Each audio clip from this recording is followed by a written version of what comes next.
Hey, welcome to another evening edition of the 5 a.m. Mester Scrum Show. I hope you're doing well today. My daughter is like, why you have so much energy? Because I just got back from a 2 mile jog, run, trot thing. So I got all this energy right now. And later on, I have to go to the gym because I'm not making that mistake again. But that's not the topic here today. So I didn't get to do a show today because I was really busy. I was doing some stuff, building some metrics. People were building these PowerPoint charts, and I'm trying to make the system just give them the data so you don't have to copy paste all over the place and do spreadsheets and do things. So I was kind of doing that today a little bit. I was a little busy, caught up on that. But I wanted to share with you, I talked earlier today about being your customer is probably the best way to get close to knowing the customer, being a customer yourself for your product line.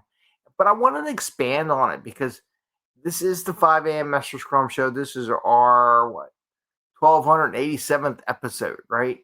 And tonight we talk about we, team, and HR stuff. And I wanted a combination where I believe, and I've seen this happen. I'm going to give you an example. Giving your team or your employees a discounted access to your product line and what you do, your services, is a good idea from a couple perspectives. One, so we're going to go through that today. And I'm going to give you some examples where I saw it really benefit some pretty large companies and also some small companies, So we'll go over that a little bit here today and discuss that. Even if you're not a front end person, I'm gonna cover a little bit of that. If you don't deal directly with the customer, how do you do it when you deal with internal customers? So there's a variation of this thing for dealing with internal customers as well. But I still think you should be a customer of the product that your company is producing. So let's talk about that. So from an HR perspective, one of the biggest things in teams and HR and companies is turnover. Worried about people leaving a company and things like that. And I've noticed a lot of companies would give you discounted access to their products or service. So I worked for a very large telecom company for a while, and they would offer discounted like 50%.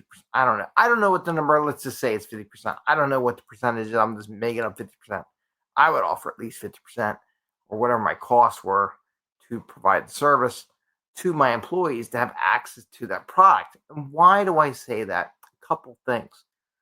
When we were developing product, it was great. You know why? Because then we would put it up on the server and they would have special access, or they would be the first ones to see it as far as what was coming out on the programming. And they would tell us if there was any issues, right?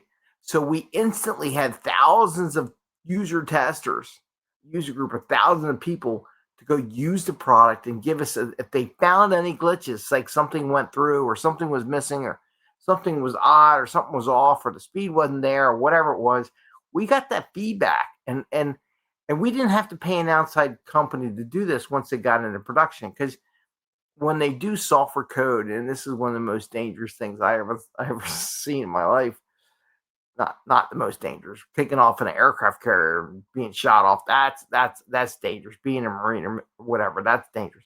But danger from a software deployment perspective, where they would run it, but they wouldn't know exactly how it worked, and they would do a quick hot test in production. So they would put something in production, have people in the office and the product owners or whoever's in charge of it to go use the software to see if it was working, and if everything looked good, they do a quick check. They can't check everything. I mean, you can't. But if you had thousands of employees or whatever, they could easily go in. Hey, we're deploying that tonight. Do us a favor. Go on tonight. Go on the service. Play around with it, see if it works and how it's doing, and let us know by tomorrow morning how it's doing. And if it ain't working, we'll shut it down before it sits out there too long, or back it out. So it was a great thing to have from a quality perspective. Now, the other thing is from a perk perspective. Hey, I don't have to pay you any money. In fact, you're paying my cost to give it to you at a discount. So think about this logic here, right? I can give my employees a perk, which is access to my product at a discount or at my cost, right? So in essence, it doesn't cost me any money to give my employee a perk.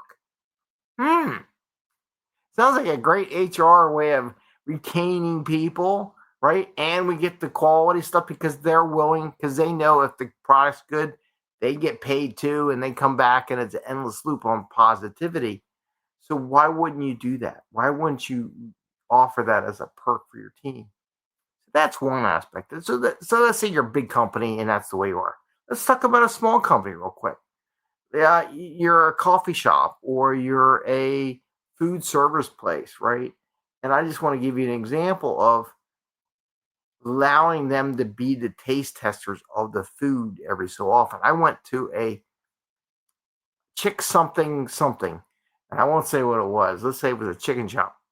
They just opened and went up to the cash register and asked the person, I says, while I was in there waiting in line because there's a lot of people there, I said, so which one's your favorite? Because I honestly was going to order whatever her favorite was in the cash register line is what I was going to order because I'm like, okay, I'll try it, see what it goes. Because I've only been there like once or twice at the time. She hadn't tried the food yet, right? She had no basis from which to tell me what was good or bad. She had to ask her friend, these were teenagers, right? What was a good one because they haven't had it yet. And I'm like, how do you not be a customer to tell your customer what you think is good just to give your opinion? It's like, hey, I like this. I had this the other day. It's really good. If you're at a fancy restaurant, hey, I tried the appetizer or the chef's doing a little special thing. We got to try it out. It's awesome. If you don't have that in your mix as a business to allow your employees to be customers of your product line, you're shooting yourself in the foot. Really, seriously are. Now there's giving discounts in food, and they get free food in a lot of restaurants. You get free food. That's how I survived through college. To be honest with you, I get my macaroni and cheese with the mushroom. I make my own thing because I was a side work cook. But anyway, but you could do that too. So even from a small business perspective, letting your employees try your stuff out, letting them be members of your mailing list. If you have a company, let them be members of the mailing list so they can see on the other side what's coming out through the system so they can let you know if something goes wrong. Because I'm telling you right now, it will go wrong. Sooner or later, something goes wrong. Like I did something the other day and I gotta fix it on my computer tonight. I was doing something and I realized I was looking at a feed. I'm like, oh, that's wrong. I gotta fix that, by the way. I got a bug. I screwed up somewhere. Anyway, so I gotta fix that. So you find that by letting them be customers, right? Now back to the team perspective. One other thing, let's say you're not a front end person and you're not funny. So I still say you should give them access to your product. Like when I work for a big bank, right? I think you should give them discounted or free access to check the accounts, right? Why? They're going to put their money in your account. So you're going to make money off their money, but they get to use the system and give you feedback loops from the inside on how things are working. Does the website work? Does the account work? I don't think you should force them either. And maybe I'll say this for another thing, but I also think you should encourage them to be customers of your competition as well. And I got a whole facet on that I can talk about another day, but I think you should let them do that as well. Bring back what are they doing? Are they doing something different? Don't stick your head in the hole and not see what's going on. So, but back to being a customer. So let's say you're a team and you're not access to the front end. You're not like the consumer side of the product or the business side. Maybe you sell giant pipes for plumbing. Well, I'm not a plumber on the other side to use giant pipes. Got it. You're not gonna have that need. However, you can always do testing, but that's a different story. But let's say you are someone on a team and you service finance, or you service marketing, or you service the supply room, or the warehousing people, or the frontline cash register stuff. You always hear these stories of these people, these teams would go out and work like there was an eyeglass. And they always talked this years ago. They would go to an eyeglass shop, right? And they worked in the glasses shop and figured out by working there what people really wanted to see. And they brought that back into the business because they were participating. But let's say you are working with finance, right? You're going to work on their software. They're going to give you requirements. I always recommend it to all my business analysts that I work with, and hopefully the developers, if they would do it. And sometimes they didn't want to do it, but I try to really encourage them, and definitely the business analyst, to go sit next to the person who is going to be using your software that you're going to be creating and see how they do their job. Look at the number of steps they hit. Look at all the sequences they got to do, the data entry, what they're looking for, what's going on in their mind, their logic. So sit in their be in their moccasins for a day, or sit in their chair for a day, or at least pair program in a way with them, do what they do. I mean, I did that when I used to work with the Navy Department, and I remember going to Cherry Point, North Carolina, and they had the warehousing people. And yeah, it wasn't what I did, but I asked them, I said, do me a favor. Go, you may need to make this acquisition, you need a spare part, whatever. Do me a favor. Hit every system and do your, what you do. And I wrote a flow chart that documented their total process of how they get something, what they identify, all the steps they had to do. It actually was like 8 pages long. All these steps they had to do to process an order. But I wanted to understand, because I wanted to come back when I did my designs and my engineering for product and bought product. I wanted to know how my product was not going to make their life more difficult.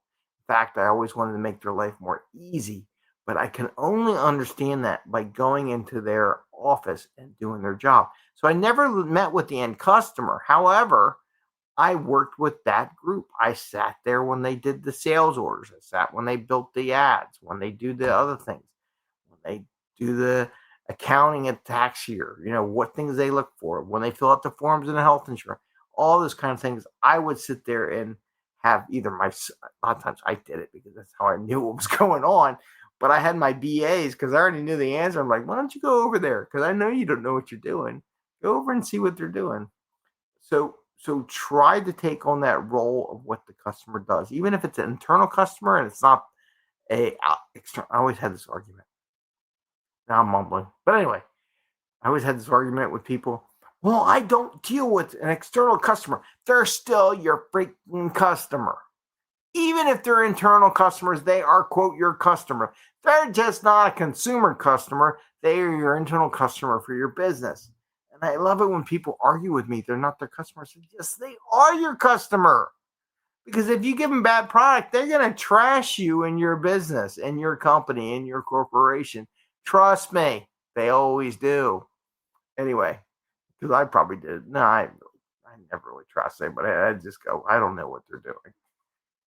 That was probably about as bad as I would trash them. Or let me show you how to do it is the other thing I would do. But, so those are 3 areas, right?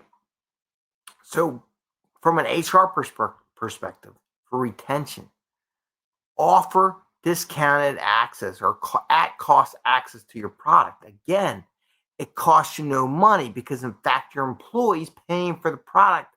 So it doesn't cost you anything to get quality control, quality checks on how good your product is with your people, your employee customers, and they bring those feedback loops to build a better product, right? And then the other one is from the outside. Go work the cash register. Go get discount for buying your food. Give them a sampling of the food. Don't let your staff go out there and not have used it. Like if you've got dry cleaning service or a coffee shop or any kind of shop, taxes, offer discount cost to do the taxes for your employees, right? Why not? They may not pay as much, but they would be good people to understand the process and what needs, so that when you have a customer go, they could probably help get the customer ready for you and prep them, so you're spending less time helping that customer. And by the way, Bubbles found us. Hi, Bubbles. You want to say hi? There she is. Blah, blah, blah, blah, blah, blah, blah, blah, blah. And there he goes. So there's Bubbles. She's just crying because she's got attention from Dad. Anyway, I wanted to share that with you too. It's 15 minutes or show's up, but I hope that was helpful. I really do believe you should be a customer of your product. I hope I shared some things that maybe HR can do, your company can do. I'll bring in all your people to be customers of your product to give you feedback loops on how good you are really doing. With that, I want to wish you the best today. I want to wish you happy scrumming and good luck. And I guess I'll see you in the morning. Hopefully, I'll do a show in the morning. We'll see how that goes. It's really Thursday. Wow, it's Thursday. The week went by because there was a holiday. So, have a great evening, and we'll see you soon. I got to go to the gym and work out and keep my 67-day 5 a.m. challenge up where I go to the gym every day. I'm restarting that thing, by the way. Sometimes you have to restart. Take care, everyone. Have an awesome day. Bye. See ya. And we're out.